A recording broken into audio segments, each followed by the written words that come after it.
all of you. In this video, we are going to discuss some practicals on the switch statements. In our previous lecture, we have already discussed the theoretical part of switch statement. In this video, we will see how we can implement switch conditional statements in our program and how we can make decision-making type of programs using switch statements. Okay, so our first program is check the day of a week. In this program, we will see if we are entering the number 1, 2, 3, 4, then what will be the output. Okay, तो हम क्या करेंगे, इसमें number लेंगे user से input 1 से लेके 7 तक, यानी कि मिड में इसके 1 से 7 तक जितने भी नंबर होंगे इंसर्ट करवाएंगे और उन सबसे एक वैल्यू को मैप करेंगे, ठीक है, एक आउटपुट को मैप करेंगे। यानी कि जैसे देखिए, सबसे पहले बात करते हैं हमारी स्कैनर क्लास। तो ये जानते हैं हमको अगर यूजर से इनपुट लेना हो तो इस क्लास का यूज करते हैं। अब वो आपका स्ट्रिंग भी हो सकता है, बूलियन भी हो सकता है। अगर किसी भी डाटा टाइप के वैल्यू को आपको क्या करना है, यूजर के थ्रू इनपुट लेना है, इस क्लास का यूज करते हैं अपन, ठीक है ना। और इस क्लास को यूज करने के लिए सबसे पहले हमको import java.util.scanner क्लास को क्या करना पड़ता है, इंपोर्ट करना पड़ता है। ओके, आफ्टर दैट हम ये वाला एक मैसेज प्रिंट करवाएंगे ताकि यूजर के सामने इनपुट हो 1 से लेके 7 तक, उसको नंबर एंटर करने हैं, डे ऑफ नंबर, समझ में बात, जिसको मैप कर रखें। मान लीजिए 7 से बाहर अगर कोई इनपुट अगर कर रहा है तो उसको कुछ और मैसेज प्रिंट होगा। ओके, वो हम आगे भी देखेंगे। फिर इसके बाद आता है int day equals to sc.next int। अब देखो, नेक्स्ट int का यूज क्या आता है, किसी भी इंटीजर को यूजर से इंसर्ट करवाने के लिए। और sc जो होता है रेफरेंस होता है। sc रेफरेंस के जरिए हम इस क्लास के मेथड्स को क्या एक्सेस कर पाते हैं। और ये जो नेक्स्ट डॉट इंट है इसी मेथड में आता है, इसी के अंतर्गत आता है, स्कैनर क्लास के अंदर ही आता है ये मेथड। तो इस मेथड को हम यूज कर सकें इसीलिए स्कैनर क्लास का यूज किया गया है। तो इसके जरिए, इस पूरे के जरिए sc.nextInt के जरिए हम इंटर करवा पाएंगे नंबर, और वो इंटीजर नंबर स्टोर होगा किसमें, डे में, जो कि हमारा इंट टाइप का डेटा टाइप है। समझ में बात, यानी कि अगर हम यहाँ डेसिमल वैल्यू भी दे रहे हैं तो एज अ इंट कंसीडर की जाएंगी वो। बात क्लियर है यहाँ तक। अब जो हमने डे की वैल्यू इंसर्ट की है 0, 1, 2, 3, 4, वो डे यहाँ पे एक्सप्रेशन होगा स्विच में। समझ में आई बात। अब देखो, जैसे हमारे वहां पावर बोर्ड होता है, ठीक है ना, पावर बोर्ड हमने देखा होगा। उस पावर बोर्ड में क्या है, हमारे वहां फैन, लाइट्स, हर एक चीज का आके मैप हो जाता है, ठीक है ना। मैप होने के बाद हर एक स्विच के लिए एक पर्टिकुलर काम डिसाइड कर दिया जाता है। जैसे ये लाइट के लिए, ये मैप के, ये हमारे फैन के लिए है, ये फिर टेबल लैंप के लिए, जैसे हर एक स्विच के लिए फिक्स कर दिया जाता है जितने भी होती हैं, ठीक। वैसे यहाँ पे क्या होगा, डे की जितनी पॉसिबल वैल्यूज होंगी, जैसे 1 से लेके 7 तक है, तो हमको इस पे क्या करना है, Monday, Tuesday, Wednesday, Sunday, Tuesday, ये सारे हमको शो करवाने हैं। तो जैसे अब मान लो हमने पहला केस दे दिया 1, अब मान लो क्या करता है, यूजर 1 इंटर करता है, तो उस केस में हमको क्या प्रिंट होगा, संडे प्रिंट होगा। ऐसे ही अगर केस 2, अगर मान लो कोई 2 प्रिंट करता है, 2 इनपुट देता है, ठीक है ना, तो उसको मंडे, ऐसे ही करके Tuesday, Wednesday, Thursday, Friday, Saturday तक जाएगा। अब मान लो कोई है, ठीक है, अब वो क्या इंटर कर दिया, वो मान लो इंटर कर दिया जैसे 8, ओके, या 0, तो उस केस में हम डिफॉल्ट वाला केस रन होगा और एग्जीक्यूट होगा ब्लॉक, और हमको क्या शो होगा, इनवैलिड डे नंबर। समझ में बात, ये इस तरीके से प्रोग्राम काम कर रहा होगा। तो बेसिकली जो एक्सप्रेशन की पॉसिबल वैल्यूज होती है, पॉसिबल इंटीजर वैल्यूज जो होती है ना, उसको हम यहाँ पे हर एक चीज को मैप कर देते हैं स्पेसिफिक आउटपुट के साथ में, ठीक है ना। बात क्लियर, बात समझिएगा। जो एक्सप्रेशन की, यहाँ के एक्सप्रेशन की जो पॉसिबल वैल्यूज होती है, ठीक है, जो वैल्यूज आ सकती है, ठीक है ना, उनको उनको केस में किसी एक नंबर के साथ मैप कर देते हैं और उसको एक पॉसिबल, एक क्या फिक्स्ड आउटपुट दे देते हैं, ताकि जो मैच, अगर ये पॉसिबल वैल्यू उस केस से मैच कर जाए तो फिर वो ब्लॉक ऑफ कोड एग्जीक्यूट हो जाएगा। अब इस प्रोग्राम को क्या करते हैं, रन करते हैं। अब जैसे मान लीजिए हमने इनपुट दिया 1, तो हमको क्या शो हो गया, संडे। फिर इसी तरीके से मान लो हमने क्या कर दिया, 0 एंटर कर दिया। अब 0 के केस में हमने 0 को किससे मैप किया था, हमने कहा था अगर 1 से 1 के लिए एक मैप किया था, 2 के लिए, 3 के लिए, 4 के लिए, 5, 6, ऐसे ही 7 तक हमने एक पॉसिबल आउटपुट दिया था, ठीक है ना। हर एक पॉसिबल 7 तक पॉसिबल वैल्यूज के लिए एक स्पेसिफिक आउटपुट दिया था। लेकिन मैंने कहा जब इसके अलावा 1 से 7 तक को ही मैप किया है, अब इन 1 से लेके 7 नंबर्स के अलावा कोई अगर अनदर नंबर को इंसर्ट करेगा तो वहां पे हमारा डिफॉल्ट वाला केस जो है एग्जीक्यूट होगा। और डिफॉल्ट वाला केस कहेगा क्या, कि इनवैलिड डे नंबर, जो आपने डे का नंबर इंटर किया है वो इनवैलिड है, ठीक है। अब मान लीजिए हमने 0 एंटर किया तो क्या होगा, इनवैलिड डे नंबर। बात क्लियर है। अब इसी तरीके से एक और प्रोग्राम है, चेक इवन और ऑड। अब देखो, इवन और ऑड की कहानी बस 2 नंबर्स की है। अगर आप किसी भी नंबर को 2 से मल्टीप्लाई करवाते हैं तो आपको 0 मिलेगा या फिर 1 मिलेगा। 0 उस केस में मिलेगा जब आपका नंबर क्या हो, इवन हो, यानी कि उससे डिविजिबल है। सभी नंबर जो 2 से डिविजिबल है वो इवन है, और जो नंबर 2 से डिविजिबल नहीं है वो ऑड है। तो आपको केस में क्या 0 मिल सकता है या फिर 1 मिल सकता है। समझ गई बात। तो हम यहाँ पे क्या कर देंगे, केस की जगह पे, जैसे हमने यहाँ पे डे ले रहे थे, वहां पे हम नंबर इंसर्ट करवाएंगे, ठीक है ना। और इस नंबर को हम चेक करेंगे क्या, ठीक है ना, इस नम को हम मॉड्यूलो ऑपरेटर के साथ चेक करेंगे कि ये क्या रिटर्न करता है, ठीक है ना। इस नंबर को हम क्या कर रहे हैं, मॉड्यूलो के साथ में 2 के साथ कर रहे हैं, ठीक है ना।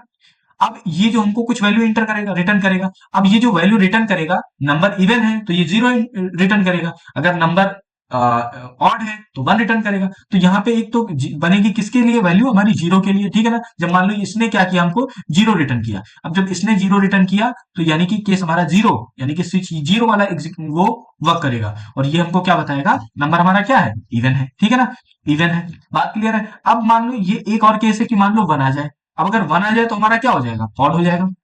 बात समझिएगा, तो हमारा ऑड होगा, और बाकी जो हमारे इसमें सारे हैं वो हमारे केस हट जाएंगे, ठीक है ना। अब ये सभी हटा देते हैं क्योंकि इसमें डिफॉल्ट भी हमारा रन नहीं होगा, ठीक है ना। डिफॉल्ट का भी कोई काम नहीं है, क्योंकि दो ही पॉसिबल, हम जानते हैं दो ही पॉसिबल हो सकते हैं, इसके अलावा कोई नंबर अगर इंसर्ट करेंगे तो कुछ होगा ही नहीं, ठीक है ना। अब मान लीजिए यहाँ एबीसीडी आप एंटर कर दे तो इनवैलिड बता देगा। अब इस चीज को क्या करते हैं, एग्जीक्यूट करवाते हैं। अब देखिए जो नंबर है 1 to 7 बोला है, अब इस चीज को हम यहाँ पे 1 to 7 हटा करके इंटर नंबर कर देते हैं, ठीक है ना। डे भी हटा देते हैं क्योंकि हमारा डे का प्रोग्राम नहीं है।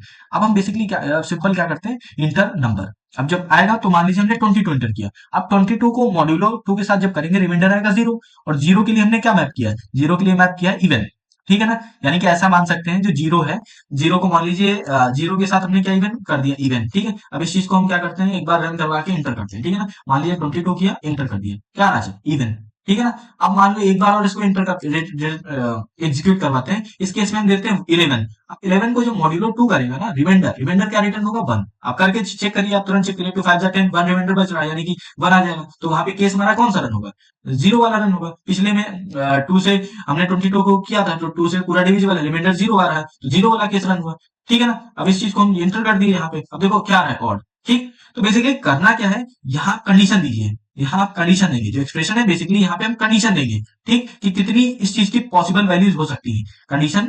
और फिर जितनी पॉसिबल वैल्यूज होंगी ना, उसके और अराउंड हमारी क्या बनेगी, केसेस बनेंगे। समझ में ये बात, इसकी पॉसिबल वैल्यूज के अराउंड हमारा क्या यहाँ पे बनता है, हमारे केसेस बनते हैं। अब देखिए ना, प्रोग्राम हमारा इवन और ऑड चेक करने का। अब आते हैं, अब देखिए एक और प्रोग्राम है हमारे सामने, चेक का नंबर, मंथ चेक करना है, ठीक है। आप इंटर करेंगे और वो चेक करेगा कि आपका जो आपने जो मंथ का नंबर इंटर किया है वो किस मंथ से मैच कर रहा है, और उस मंथ के अकॉर्डिंग वो क्या करेगा, हमको आउटपुट शो कर देगा। अब देखिए इस प्रोग्राम में मैंने सिंटैक्स में थोड़ा चेंजेस किए हैं। वो चेंजेस क्या किए, जैसे हर बार हम क्या करते थे कि इसके बाद हमारा कॉलन रहता था, और फिर डबल ब्रेसेस के अंदर, हमारे कर्ली ब्रेसेस के अंदर हमारा ये जो टास्क है पूरा लिखा होता है, और लास्ट में फिर ब्रेक स्टेटमेंट रहती है। अब आप ब्रेक स्टेटमेंट और उसको एक साथ अगर ना लिखना पड़े, आप उसको हटा करके आप उसकी जगह पे ये चीज यूज कर सकते हैं, ठीक है ना। आप ये वाला यूज कर सकते हैं। इस केस में भी हमारा सेम वही काम होगा जो हमारा प्रीवियस डबल कॉलम और जो करली ब्रेसेस वर्क करते थे, ठीक है। अब इस प्रोग्राम को हमने जैसे ही हमने उसमें कहा था कि हर एक वैल्यू को, पॉसिबल वैल्यूज की, मंथ जो आप इंटर करेंगे उसकी पॉसिबल वैल्यूज को हमने हर एक स्पेसिफिक आउटपुट के साथ मैप कर दिया है। जैसे 1 को मैप किया जनवरी के साथ, 2 को फरवरी के साथ, 3 को मार्च के साथ,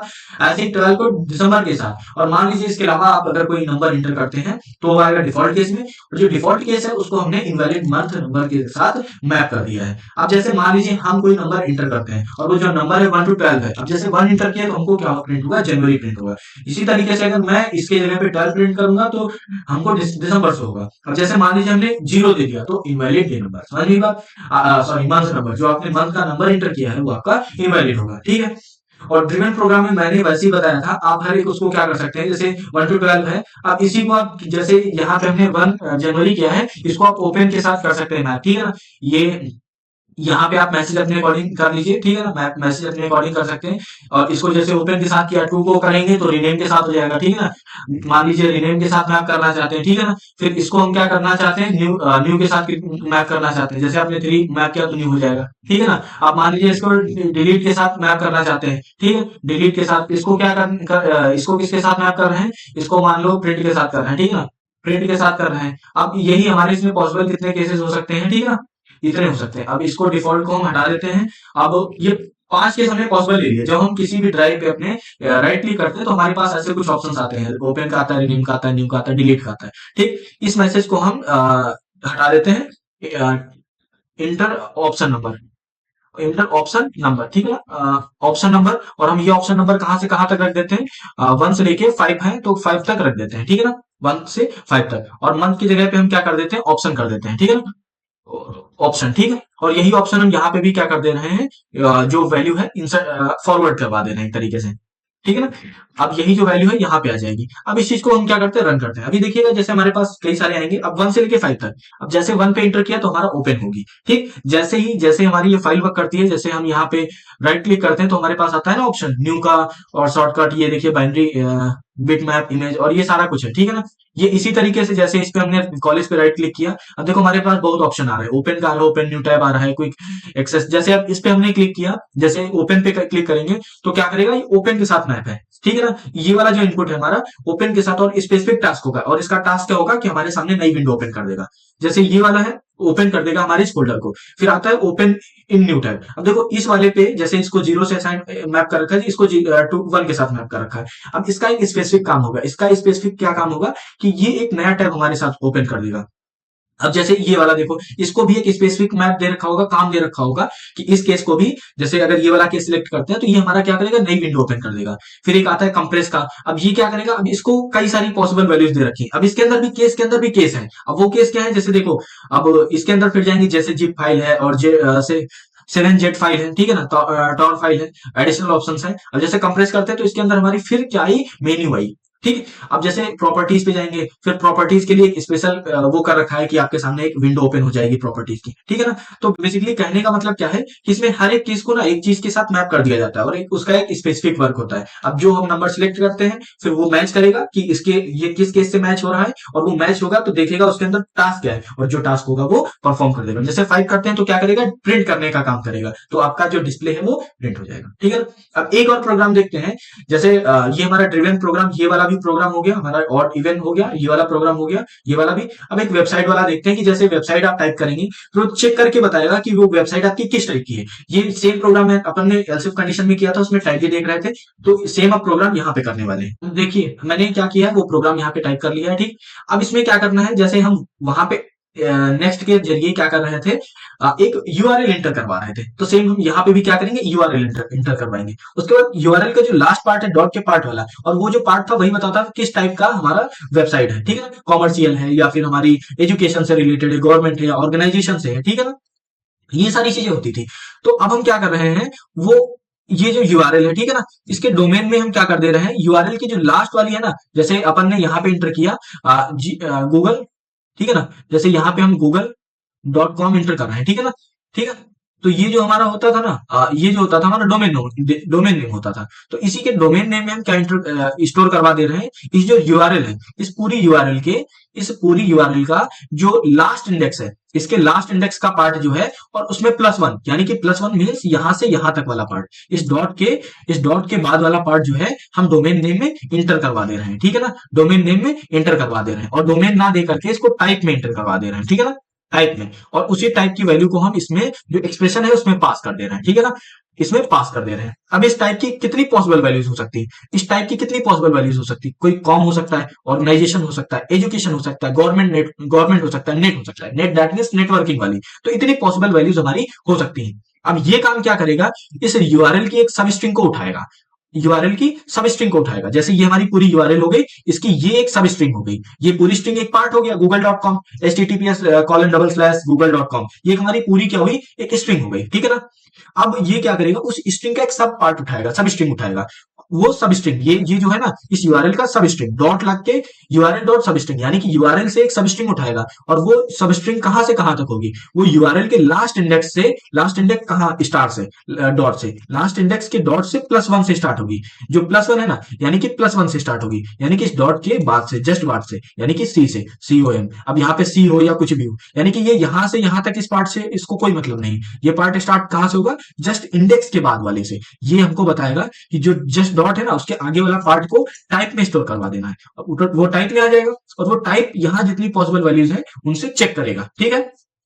अब इस प्रोग्राम को क्या करते हैं, एग्जीक्यूट करते हैं। अब एग्जीक्यूट करके हम सबसे पहले वेबसाइट का जो यूआरएल है वो एंटर करते हैं। तो HTTPS अपन दे देते हैं, फिर उसके बाद :/।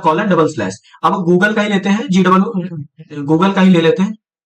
ठीक, अब .com, ठीक है ना। अब जैसे हमने कॉम इंटर किया, अब कॉम इंटर किया, देखो यहाँ पे टाइप, ये लास्ट इंडेक्स सिलेक्ट करेगा, वो है कॉम हमारा। ठीक है ना, कॉम ये डॉट के बाद वाला सिलेक्ट करेगा, क्योंकि +1 है, लास्ट इंडेक्स यहां से ना स्टार्ट करके वो +1 है, तो कॉम से स्टार्ट करेगा, सी से स्टार्ट करेगा।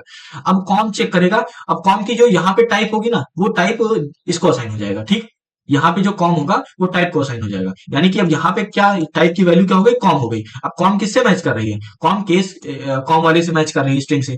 अब वो इसका काम क्या है, कॉमर्शियल वेबसाइट प्रिंट करवाना है। तो यहाँ से हम जैसे एंटर करेंगे इसको, ये हमको क्या एंटर करेगा, कॉमर्शियल वेबसाइट। ये देखिए कॉमर्शियल वेबसाइट। अब इसी को अगर हम एक बार और एग्जीक्यूट करवाएं और जो हमारा पुराना वो है उसी को हम क्या दे दें, S T T sorry HTTPS दे रहे हैं, ठीक है ना, फिर डबल कॉलन, फिर डबल स्लैश। अब मान लीजिए हमारी गूगल की वेबसाइट है, अब गूगल को ही हम क्या डॉट ईडू कर देते हैं, डॉट ईडू, ठीक है ना। अब ये क्या करेगा, लास्ट में एजुकेशनल वेबसाइट। देखो जो ईडू था ना ये वाला, अब यहाँ पे इसमें क्या हो रहा है, जो सब स्ट्रिंग का ईडू वाला पार्ट है ना, ये जो ईडू वाला पार्ट है वो किसको असाइन होगा, टाइप को, टाइप को मिलेगा। ठीक, फिर यहाँ टाइप की वैल्यू क्या हो जाएगी, ईडू ईडू हो जाएगी। अब ईडू किस केस को मैच कर रहा है, ईडू इस वाले केस को मैच कर रहा है। ठीक, अब इस वाले केस का क्या टास्क था कि अगर जो टाइप है वेबसाइट का ईडू आ जाए, अगर ईडू आ जाए तो आपको एजुकेशनल वेबसाइट प्रिंट कर देना है। तो ये क्या करेगा, ये देखो एजुकेशनल वेबसाइट प्रिंट कर दिया। इसी तरीके से अगर जैसे मान लीजिए हम यहाँ पे ओआरजी डाल देते तो ये वेबसाइट के टाइप को असाइन हो जाता, ओआरजी वैल्यू जो है टाइप को असाइन हो जाता, और यही टाइप यहाँ पे ओआरजी आ जाता, टाइप इक्वल्स टू ओआरजी। ठीक, अब ये ओआरजी मैच करता, क्या किससे मैच कर रहा है, कॉम से नहीं, क्या कॉम ओआरजी से मैच कर रहा है, हाँ केस ओआरजी मैच कर रहा है। अब ओआरजी जब मैच करेगा तो इसको टास्क क्या दे रखा है कि आपको भैया प्रिंट करवा देना है ऑर्गेनाइजेशनल वेबसाइट। तो ये क्या करेगा, ऑर्गेनाइजेशनल वेबसाइट हमको प्रिंट कर देगा। समझ में एक बात, तो बेसिकली यही हो रहा था। यहाँ पे हमको पूरा स्विच स्टेटमेंट आपका इस बेस पे है कि आपको यहाँ पे जो एक्सप्रेशन है वो लिखनी है और उसकी कितनी पॉसिबल वैल्यूज हो सकती है, जितनी पॉसिबल वैल्यूज हो उनको एक पर्टिकुलर आउटपुट के साथ मैप कर देना है। ठीक, तो आपको क्या होगा, वो फाइनल आउटपुट मिल जाएगा। ठीक है, अब नेक्स्ट वीडियो में अपन बात करेंगे लूपिंग के बारे में। पहले रहेगा लूपिंग का इंट्रोडक्शन, फिर इसके जितने भी लूपिंग के टाइप्स हैं उन सभी को डिटेल में डिस्कस करेंगे with the help of practicals. तो तब तक के लिए इतना ही, अब फिर नेक्स्ट वीडियो में मिलते हैं जिसमें लूपिंग पर बात करेंगे। तब तक के लिए बाय बाय।